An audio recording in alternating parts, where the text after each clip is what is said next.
आपके लिए लेकर आई हूं परशुराम भगवान की जीवनी और उनकी कहानी के बारे में कुछ तथ्य।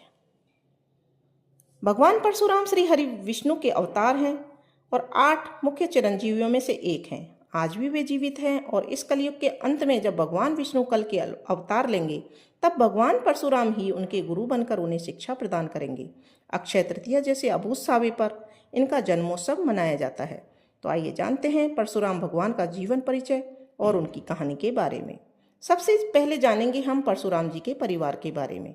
भगवान परशुराम जी के पिता ऋषि जमदग्नि और माता रेणुका थे। इनके 4 बड़े भाई भी थे और सबसे छोटे परशुराम जी थे।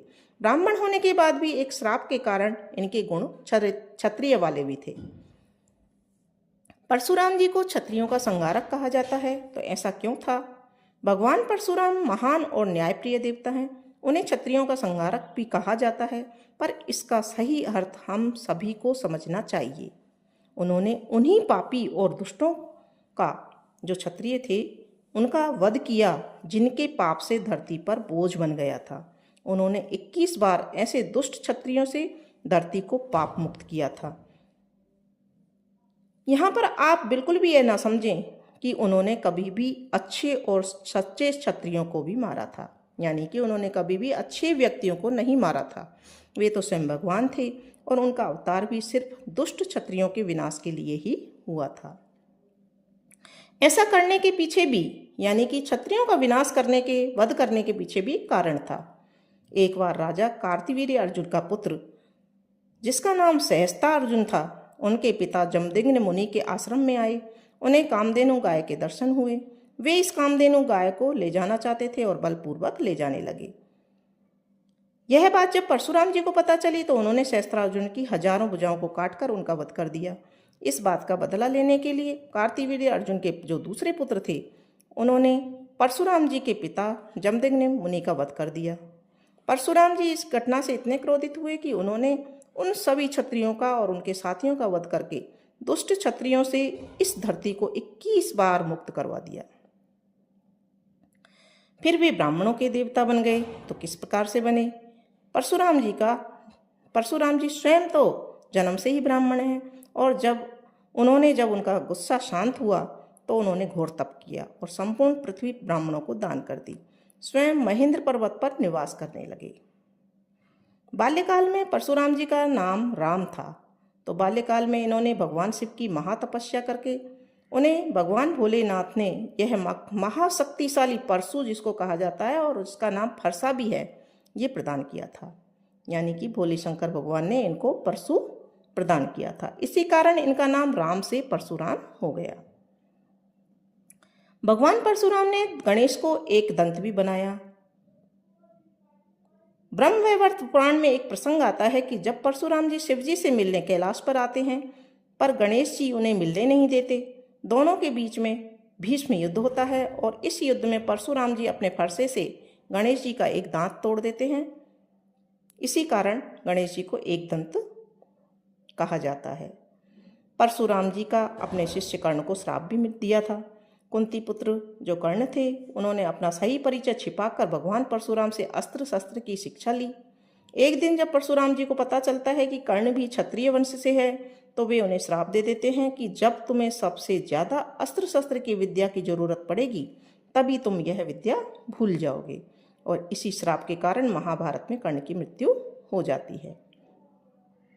परशुराम जी ने अपनी माता का सिर भी काट दिया, जिसका कारण था परशुराम जी के 4 बड़े भाई थे। एक दिन जब सभी पुत्र फल लेने के लिए वन में चले गए, तब परशुराम की माता रेणुका स्नान करने गई। जिस समय वे स्नान करके आश्रम को लौट रही थी, उन्होंने गंधर्व राज चित्रकेतु को जल विहार करते देखा। यह देखकर उनके मन में विकार उत्पन्न हो गया और वे खुद को रोक नहीं पाई। महर्षि जमदग्नि ने जब यह बात जान ली, इतने में ही वहां परशुराम के बड़े भाई रुक्मवान, सुषेणु, वसु और विश्वावसु भी आ गए। महर्षि जमदग्नि ने उन सभी से बारी बारी से अपनी माँ का वध करने को कहा, लेकिन माता के मोहवश किसी ने ऐसा नहीं किया। तब मुनि ने उन्हें श्राप दे दिया और उनकी विचार शक्ति नष्ट हो गई। श्राप के कारण विचार शक्ति नष्ट हो गई। फिर वहां परशुराम जी आए तो जमदग्नि ऋषि ने उनसे यह कार्य करने के लिए कहा। उन्होंने अपने पिता के आदेश का पालन किया। पिता के आदेश को पाकर तुरंत अपनी माँ का वध कर दिया। यह देखकर महर्षि जमदग्नि बहुत ही प्रसन्न हुए और परशुराम को वर मांगने के लिए कहा। तब परशुराम ने अपने पिता से माता रेणुका को पुनर्जीवित करने का और चारों भाइयों को ठीक करने का वरदान मांगा। साथ ही उन्होंने कहा कि इस घटना की किसी को स्मृति नहीं रहे और अजय होने का वरदान भी मांगा।